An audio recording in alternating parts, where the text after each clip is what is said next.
So what's up, YouTube? This is Strident here with another toy review. Today we're doing the G.I. Joe Pursuit of Cobra, Firefly, and Snake Eyes. I think that's version 3 of Snake Eyes. I really dig these figures, more so Firefly than Snake Eyes, because I'm not really that big of a Snake Eyes fan, but I'm going to tell you all the cool stuff about both. First off, Firefly. Awesome figure, badass design. Uh, Comes with so much like well thought out gear, and there's only one gripe I have with him, and it has to do with storage. But overall, he's really slick. He comes with those two pistols. They look like two what do they call them? Augers. And he also has what looks like a carbine with a grenade launcher attached to it. But cool stuff. I mean, the carbine seems kind of small, but I've seen them in real life, and they're a little bit smaller than like your M16, you know? Comes with a book bag and mines that you can plant, or bombs. I mean, you can use them however you'd like. I pretend they're like, I don't know, those almost like C4. They've got the magnetic back pieces to it. And what I did is I put some putty underneath it so we could just push it onto things and it'll stick, but also it sticks to the little pegs on the backpack. Anyway, his helmet, that's a crazy helmet. I know that one's a little bit out of focus. The next one should be a little bit better, but I mean, just look at that. It just screams kind of like creep. Dude just seems like he's got issues. And that's a pretty intimidating head sculpt. He comes with two heads. Of course, there's the classic balaclava, and then there's this mask. Here's a better picture. I mean, look at that.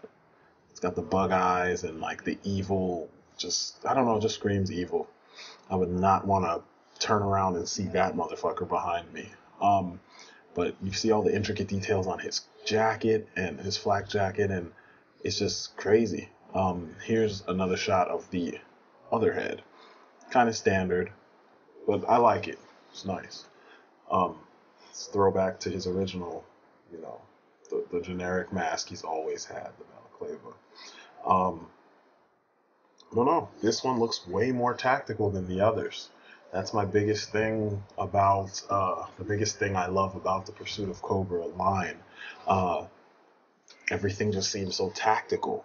And like, you look at the figure and you can picture what they'd be doing in combat, immediately. It's just an issue that I have with a lot of other figures, especially Marvel Legends, Lots of posability, but you can't stand them up. And a lot of the figures don't look like they do what they do because they didn't take the figure design any further than where it was. He has these cool arm shields. Now, I'm assuming it's to protect him from possibly gunfire while he's setting explosives, or maybe to shield himself from explosions. I don't know. But they're pretty cool. Either way. All his weapons fit snugly into his hands. The backpack opens up so you can put his guns in there, and as you can see, the mines or bombs, whatever you want to call them, they peg onto the lower portion of the lower sides of the backpack. The only thing missing is a spot for his assault rifle, which I solved by putting a clear rubber band. You can see it going across. I mean, unfortunately, it's clear and you see it, but it does the job. I wish they kind of used the technique they used on the Pursuit of Cobra Duke from Wave 1, that jungle attack or jungle mission Duke. He had these straps built into the backpack so you could put his guns on there. But either way, you still got a slick figure. The weapons are small. You can always store them somewhere. You don't have to worry about it. But awesome figure. It easily 10 out of 10. Pick it up if you see him. I got mine. How did I get mine?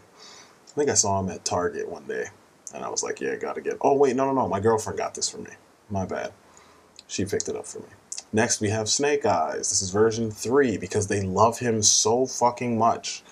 I actually like this one. I didn't pick up the others. I was tempted to pick up the first one because I was going to do a custom with it.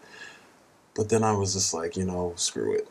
I like this one because it kind of harkens to the movie design and to the original design, and there's some little features that make him a lot better. Now, as you can see, he comes with a shitload of stuff.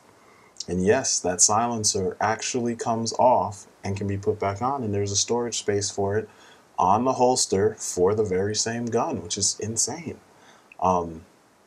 He's got his knives, his pistols, which I see one is a SOCOM and one is just a regular Beretta. I gave him the regular Beretta. He also comes with an extra head sculpt, and that's the classic head, which, you know, I don't mind, but the other one just, it's more tactical for me. And when we were kids, my brother was the Snake Eyes fan, so I never had a Snake Eyes figure until now. And he collected them, and that the version the head I kept on is the head that his had. Also, there's a new joint, which you can probably kind of see towards the bottom, that usually they only have the twist joint on their wrists, but that twist joint, it's still there, but they hid a I don't know what you would call it. It's not really a swivel, but just another joint so that his arm can point, or his hand can point down or up, which allows him to hold his guns better. So when you're putting them in more tactical poses, you kind of get that more, I don't know, realistic feel for, you know, the natural feel for, you know, the poses, which I wish they would do more often. So he could point his sword at you, and he also can pull the gun back so that, you know, when he's relaxed, he can hold his gun up like the badasses always do in, you know, action movies. It's kind of strange to me, though, that they didn't put that feature on more Joes, because all of them have pretty big hands. So I don't know. Hopefully we'll see it, you know, more in the line. But you see what I'm saying? With the hand, it just makes things look so much better. You can make him do more ninja-ish poses, you know. I like the all the little changes. The knives that are removable, that's awesome. The swords, they were my only gripe. He has too many swords. But the thing I like the most seeing this figure is he feels almost like a miniaturized version of the Sideshow Collectibles Snake Eyes from their G.I. Joe line. I mean, he comes with just about the same amount of stuff. The only thing that he's missing is the extra feet and extra hands. They don't have a need to do that because you can pose this Joe the right way. But as you can see, he's got the two katana blades, or ninja toe, but they're too long, so I'm going to call them katanas. And then he has his scimitar. It's like his classic scimitar. I've seen it in a couple comics, and the Sideshow version had it, and I really didn't recognize it before. But as you can see up top, there's the knife that goes on the bottom, but then on his hip, he's got the pistol or holster for his SOCOM. And then on top of that, like to the right-hand side of the gun, is where you put in the, or I'm sorry, to the left-hand side, underneath where the grip is where you put the silencer. Anyway, see the tetragram, and you see more of that extra joint action on his wrist. I don't know. There's not much else to say. I mean, he's a pretty badass looking figure. I mean, if you're moving him around a lot, the swords don't stay very secure. So I used those hanging joints, excuse me, to hold things up. But as you can see, I mean, he looks pretty official. He is ready to do some wet work. And even the knives, strangely enough, he holds the knives pretty tightly. And usually that's always been a gripe for me about these this size, the 3 3/4 Joes, and having removable knives. The knives don't usually stay in their hands. Now the smaller pistol, the SOCOM, seems to sometimes not stay in his hands properly. But, you know, besides that, it's an awesome figure. Now, I know people kept talking about the articulation being hindered because of his web gear. Now, realistically, you really can't move their waists that far, or their torsos that far, to really achieve crazy poses anyway. So I don't see it as a point worth, going into detail about. He's a G.I. Joe, you know. Since they got rid of the rubber band for, rubber band waist, we don't have to worry about, a whole bunch of motion. And as you can see from the pictures, he looks pretty natural. So yeah, don't let that be a hindrance to you when it comes to these figures. On the Alley Viper review I did earlier, you could see that he's posable, regardless of having thick web gear. I mean, there's going to be a give and take with figures of this size and durable plastics being used with the figure.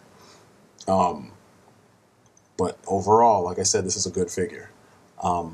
All his articulation is standard, just like on Firefly and all the other G.I. Joes. If you collect them, you know what to expect. If you don't collect them, it's very simple.